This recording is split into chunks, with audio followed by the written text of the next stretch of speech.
Assalamualaikum warahmatullahi wabarakatuh. Perkenalkan, nama saya Riris Hoirunisa dari program Studi Akuntansi Perpajakan Politeknik Negeri Lampung dengan NPM 177555018. Di sini saya akan memaparkan terkait proposal penelitian saya dengan judul Pengaruh Manajemen Laba Akrual, Manajemen Laba Real, dan Intensitas Persediaan Terhadap Agresivitas Pajak, studi empiris perusahaan manufaktur sektor industri barang konsumsi yang terdaftar di Bursa Efek Indonesia tahun 2018-2020 dengan dosen penguji Bapak Eksa Ridwansyah SE Embus AKT, dengan pembimbing 1 Ibu Mariani SE MMAKT, dan pembimbing 2 saya, Ibu Enda Asliana SE MSC. Adapun 3 poin yang akan saya bahas dalam seminar proposal hari ini. Yang pertama yaitu pendahuluan, yang kedua tinjauan pustaka, dan yang terakhir adalah metode penelitian. Di poin yang pertama dalam pembahasan ini terdapat 5 di dalamnya. Yang pertama yaitu latar belakang, yang kedua rumusan masalah, yang ketiga tinjauan penelitian, yang keempat kontribusi, dan yang terakhir adalah kerangka pemikiran. Baik, saya akan mulai pemaparan yang pertama yaitu latar belakang. Pajak menurut Undang-Undang Nomor 36 Tahun 2008 dalam Pasal 1 merupakan kontribusi wajib kepada negara yang terhutang oleh orang pribadi atau badan atas penghasilan yang diterima atau diperolehnya berdasarkan undang-undang, bersifat memaksa dan tidak memperoleh balasan jasa secara langsung. Dalam gambar kontribusi pendapatan negara tahun 2020, jelas terlihat bahwa pendapatan negara Indonesia yang bersumber dari pajak itu didominasi daripada pendapatan dari segi lain. Indonesia menargetkan pada tahun 2020 pendapatan negaranya sebesar 2.233,2 triliun, sedangkan dari pendapatan dari segi pajak itu sebesar 1.865,7 triliun. Hal ini jelas terlihat bahwa pendapatan dari segi pajak itu didominasi daripada pendapatan dari segi yang lain. Pada tahun 2009, pemerintah melakukan perubahan atas Undang-Undang Nomor 36 Tahun 2008 guna meningkatkan penerimaan pajak dengan memberikan penurunan tarif dari 28% menjadi 25% pada tahun 2010. Dengan demikian, adanya perubahan ini diharapkan tidak ada lagi wajib pajak yang melakukan praktik penghindaran pajak secara agresif, yang berdampak buruk bagi perusahaan yang mengharuskan untuk menurunkan laba kena pajaknya. Faktor yang diprediksi dapat menyebabkan terjadinya tindakan agresivitas pajak ini adalah manajemen laba, di mana menurut Short William 2015, salah satu tujuan dari aktivitas manajemen laba yang dilakukan oleh perusahaan adalah terkait dengan aspek politik, berupa motivasi pajak, di mana laba yang digunakan sebagai acuan dasar besarnya perhitungan pajak menjadi salah satu penyebab timbulnya permasalahan agensi yang berujung pada manajemen laba. Semakin besar laba yang diperoleh, maka semakin besar pajak yang harus dibayarkan perusahaan. Dengan kata lain, perusahaan menghindari pajak yang tinggi dengan cara mengurangi beban-beban yang ada, agar dapat menyajikan laba yang tidak terlalu tinggi melalui tindakan agresivitas pajak. Rumusan masalah dan tujuan. Rumusan masalah dalam penelitian ini terdapat 4 poin. Yang pertama yaitu, apakah manajemen laba akrual berpengaruh signifikan terhadap agresivitas pajak? Apakah manajemen laba real berpengaruh signifikan terhadap agresivitas pajak? Apakah intensitas persediaan berpengaruh signifikan terhadap agresivitas pajak? Dan yang terakhir, apakah manajemen laba akrual, manajemen laba real, dan intensitas persediaan berpengaruh terhadap agresivitas pajak? Sedangkan tujuan penelitian dalam penelitian ini adalah menganalisis apakah manajemen laba akrual berpengaruh signifikan terhadap agresivitas pajak, menganalisis apakah manajemen laba real berpengaruh signifikan terhadap agresivitas pajak, menganalisis apakah intensitas persediaan berpengaruh signifikan terhadap agresivitas pajak, dan yang terakhir menganalisis apakah manajemen laba akrual, manajemen laba real, dan intensitas persediaan secara bersama-sama berpengaruh signifikan terhadap agresivitas pajak. Berikut adalah kontribusi dan kerangka pemikiran. Kontribusi dalam penelitian saya itu terdapat 2 aspek, yaitu aspek teoritis dan praktis. Untuk aspek teoritis dalam penelitian ini itu sebagai bahan kajian dan menambah hasanah ilmu pengetahuan di bidang akuntansi. Sedangkan untuk aspek praktisnya yaitu diharapkan bisa menjadi salah satu bahan pertimbangan dalam membuat kebijakan sehingga dapat memperkecil celah penghindaran pajak yang dilakukan oleh wajib pajak.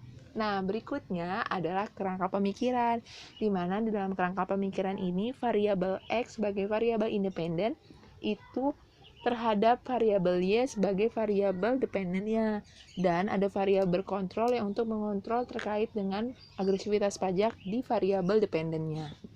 Selanjutnya yaitu poin yang kedua, terdapat 3 poin di dalam bab 2, yaitu landasan teori, penelitian terdahulu, dan hipotesis. Baik, berikut adalah poin yang pertama yang akan saya jelaskan di bab 2. Saya menggunakan 3 teori dalam penelitian saya, yaitu keagenan, akuntansi positif, dan pajak. Untuk keagenan, saya menggunakan pengertian dari Johnson dan Melking 1976 yang menjelaskan bahwa perusahaan merupakan sekumpulan kontrak antara pemilik sumber daya ekonomis atau partisipal dan manajer atau agen yang mengurus penggunaan dan pengendalian sumber daya tersebut. Nah, pemilik perusahaan sebagai partisipal biasanya lebih fokus pada peningkatan nilai saham perusahaannya, sedangkan manajer selaku agen biasanya lebih fokus dan cenderung lebih fokus pada kepentingannya sendiri, yang cenderung mengambil kebijakan secara sepihak dan merugikan perusahaan. Nah, untuk akuntansi positif, itu teori ini lebih berorientasi pada penelitian empiris dan menjustifikasi berbagai teknik untuk mencari model baru. Nah, di dalam teori akuntansi positif ini menjelaskan mengenai 3 hipotesis, yaitu program bonus, perjanjian hutang, dan biaya politik. Untuk pajak sendiri, pada pasal 1 angka 1 Undang-Undang Nomor 28 Tahun 2007 tentang Ketentuan Umum dan Tata Cara Perpajakan atau KUP adalah kontribusi wajib kepada negara yang terhutang oleh orang pribadi atau badan yang bersifat memaksa berdasarkan undang-undang dengan tidak mendapatkan imbalan secara langsung yang digunakan untuk keperluan negara bagi sebesar-besarnya kemakmuran rakyat. Selanjutnya adalah agresivitas pajak. Menurut Fretschall 2009, agresivitas pajak perusahaan adalah tindakan yang dilakukan perusahaan untuk mengurangi pendapatan kena pajak melalui perencanaan pajak baik secara ilegal maupun ilegal. Nah, agresivitas pajak ini dapat timbul karena adanya perbedaan kepentingan antara wajib pajak dan pemerintah. Biasanya wajib pajak itu beranggapan bahwa mereka mengeluarkan pajak berarti sama aja mereka mengeluarkan biaya tambahan yang dapat merugikan laba mereka dan perusahaan mereka tidak dapat keuntungan secara maksimal. Berikut adalah manajemen laba accrual. Menurut Short William 2015, manajemen laba adalah tindakan manajer untuk melaporkan laba yang dapat memaksimalkan kepentingan pribadi atau perusahaan. Manajemen laba merupakan tindakan oportunistik yang dilakukan oleh manajemen untuk memaksimalkan utilitasnya dalam menghadapi kontrak kompensasi, kontrak utang, dan biaya politik. Sedangkan menurut Halsey dan Whelan 1999 menyatakan bahwa manajemen laba terjadi ketika manajer menggunakan judgement-nya dalam melapor keuangan dan transaksi untuk menghasilkan laporan keuangan yang menyebabkan investor maupun pemangku kepentingan lainnya atau seperti otoritas pajak itu merasa menyesatkan. Nah, praktik manajemen laba ini dilakukan perusahaan di mana laporan keuangan yang dihasilkan berupa angka-angka. Nah, dapat menggunakan komponen accrual, baik discretionary ataupun non-discretionary, di mana accrual discretionary itu adalah pemangku laba accrual atau beban-beban yang bebas diatur dan merupakan pilihan kebijakan manajemen. Sedangkan kalau yang non-discretionary itu adalah pengakuan laba accrual yang wajar, tidak dipengaruhi kebijakan manajemen, serta tunduk pada standar atau prinsip akuntansi yang berlaku secara umum. Nah, untuk manajemen laba accrual, pendekatan yang digunakan itu ada 3, yaitu memanfaatkan peluang untuk membuat estimasi akuntansi, yang kedua perubahan metode akuntansi, dan yang terakhir yaitu menggeser tahun biaya atau pendapatan. Baik, berikutnya manajemen laba real, di mana manajemen laba real ini sebagai tindakan penyimpangan dari praktek bisnis yang normal dilakukan. Nah, tujuannya itu biasanya untuk mencapai target utama atau mencapai target labanya. Nah, ada 3 nih tindakan manajemen yang menyimpang. menyimpang manajemen laba real. Biasanya yang pertama manipulasi penjualan, penurunan beban diskoner, sama yang terakhir produksi yang berlebihan. Nah, tujuan manipulasi penjualan itu untuk meningkatkan penjualannya pada tahun tertentu untuk mencapai target yang harus dipenuhi oleh perusahaan tersebut. Nah, yang kedua, pengurangan beban diskoner itu biasanya seperti mengurangi beban-beban penelitian atau pengembangan, terus beban iklan, beban penjualan, serta beban-beban administrasi itu. Dan yang terakhir, produksi yang berlebihan. Tujuannya agar strategi itu tuh untuk dapat menurunkan cost barang yang terjual. Jadi perusahaan ini biasanya melakukan produksi barang itu dengan jumlah yang lebih banyak daripada yang diproduksi atau yang diminta ke pasar. Harapannya untuk agar biaya yang dikeluarkan per unitnya dalam memproduksi itu lebih rendah kalau perusahaan tersebut memproduksinya lebih banyak daripada sebelumnya. Nah, strategi ini biasanya untuk menurunkan cost barang penjualan tersebut untuk meningkatkan laba operasinya. Nah, selanjutnya itu intensitas persediaan. Salah satu bagian aktiva yang diproyeksikan dalam atau membandingkan antara total persediaan dengan total aset yang dimiliki perusahaan. Nah, intensitas persediaan ini bagian dari kapital intensi rasio berupa aktivitas khususnya berkaitan dengan investasi persediaan. Nah, dia menggambarkan bagaimana perusahaan itu menginvestasikan kekayaan pada persediaan. Biasanya intensitas persediaan ini dapat menimbulkan biaya tambahan. Nah, biaya tambahan ini biasanya itu menyebabkan penurunan laba perusahaan, di mana jika laba perusahaan itu mengecil, maka akan menyebabkan menurunnya pajak yang dibayarkan oleh perusahaan. Nah, itu diatur pada PSK 14, di mana mengatur biaya timbul atas kepemilikan persediaan yang besarnya harus dikeluarkan dari biaya persediaan dan diakui sebagai beban dalam tahun terjadinya biaya tersebut. Nah, ini adalah penelitian terdahulu yang saya gunakan untuk menjadi acuan saya membuat penelitian ini. Terdapat 6 yang saya tampilkan dalam penelitian terdahulu ini. Ada dari Safina, ada dari Maratun, ada dari Hana, ada dari Nera, ada dari Herlin sama Linda. Selanjutnya adalah hipotesis. Nah, hipotesis dalam penelitian ini ada 4. H1-nya, manajemen laba akrual berpengaruh signifikan terhadap agresivitas pajak. H2-nya, manajemen laba real berpengaruh signifikan terhadap agresivitas pajak. H3-nya, intensitas persediaan pengaruh signifikan terhadap agresivitas pajak. Dan yang terakhir, H4-nya, manajemen laba akrual, manajemen laba real, dan intensitas persediaan berpengaruh signifikan terhadap agresivitas pajak. Selanjutnya yaitu bab 3, di mana di dalam bab 3 ini terdapat 4 poin. Ada sampel dan populasi, jenis dan metode pengambilan sampel, operasionalisasi variabel, dan uji hipotesis. Baik, selanjutnya yaitu populasi, sampel, jenis data, dan metode.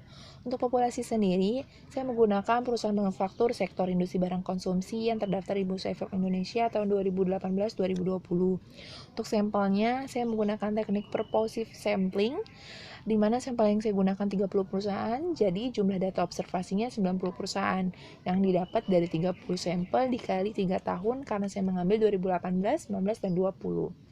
Untuk jenis datanya yaitu masuk ke kategori sekunder, dan laporan keuangan annual report yang saya ambil itu diunduh dari Bursa Efek Indonesia. Jadi yang saya ambil adalah perusahaan-perusahaan yang telah leasing di BI.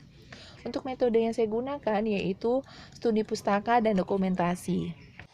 Baik, berikut adalah operasionalisasi variabel atau rumus variabel terikat tentang agresivitas pajak, di mana saya menggunakan rumus effective tax rate atau tarif pajak efektif, di mana rumusnya adalah beban pajak dibagi pendapatan sebelum pajak dikali 100%. Nah, ini saya menggunakan ETR karena proxy yang paling banyak digunakan di penelitian terdahulu saya. Dan ini memang sering digunakan oleh peneliti-peneliti untuk menentukan agresivitas pajaknya. Selanjutnya yaitu variabel bebas atau variabel independen, di mana ini adalah 3 rumus dari manajemen laba akrual, manajemen laba real, dan intensitas persediaan. Ini adalah variabel control. Variabel kontrol ini untuk mengetahui terkait dengan agresivitas pajaknya untuk mengendalikan apakah pengaruh variabel independen terhadap variabel dependen itu tidak dipengaruhi oleh faktor lain gitu. Nah, ini ada 3, leverage, ROA, sama size. Baik, berikut adalah rancangan analisis, di mana di rancangan analisis ini terdapat 2 uji, yaitu uji normalitas, multi, auto, sama hetero.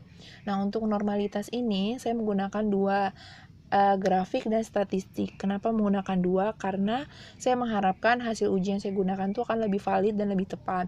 Karena di grafik ini, setiap orang kan mempunyai sudut pandang yang berbeda-beda, berarti menandakan bahwa ujinya ini belum tentu valid. Nah, saya menggunakan statistik karena statistik ini mempunyai nilai signifikansinya. Jika dia lebih 0,05, berarti baru mengatakan bahwa dia terdistribusi secara normal. Dengan begitu, hasil yang saya gunakan akan menjadi lebih tepat. Nah, untuk multikorneritas itu dia bebas multi jika nilai toleransinya itu kurang dari 0,1, sedangkan nilai EIF-nya lebih dari 10. Sedangkan kalau uji autokolerasi itu menguji apakah model regresi linearnya itu ada kolerasi atau enggak antara kesalahan pengganggu periode ini sama periode sebelumnya, seperti itu. Dan kalau uji hetero, dia itu menguji untuk mengetahui ada enggak kesamaan atau tidak, terdapat ketidaksamaan atau enggak. Terus grafik, saya menggunakan grafik juga, di mana grafik ini menandakan angkanya 0 sama dengan Y jika nilai signifikansinya variabel independennya lebih besar dari 0,05%. Nah, ini adalah uji koefisien determinan, di mana mengukur kemampuan model dalam menerangkan variasi variabel dependen. Terus ada analisis regresi berganda, di mana saya menggunakan Ghazali 2018 yang Y sama dengan alfa plus beta 1 x1 ditambah beta 2 x2 beta 3 x3 sama dengan standar error. Nah, yang berikutnya ada uji hipotesis, di mana uji F-nya itu signifikansinya 0,05 dan uji T-nya signifikansinya 0,05. Kalau dia kurang berarti dia berpengaruh, jika dia lebih dia berarti tidak ada pengaruh. Nah, uji F ini saya gunakan untuk mengetahui pengaruh 3 variabel saya secara bersama-sama atau secara simultan terhadap variabel terikatnya. Sekian presentasi proposal penelitian saya. Semoga teman-teman bisa mengerti dan memahami terkait proposal yang saya sampaikan tadi. Sekian, terima kasih. Wassalamualaikum warahmatullahi wabarakatuh.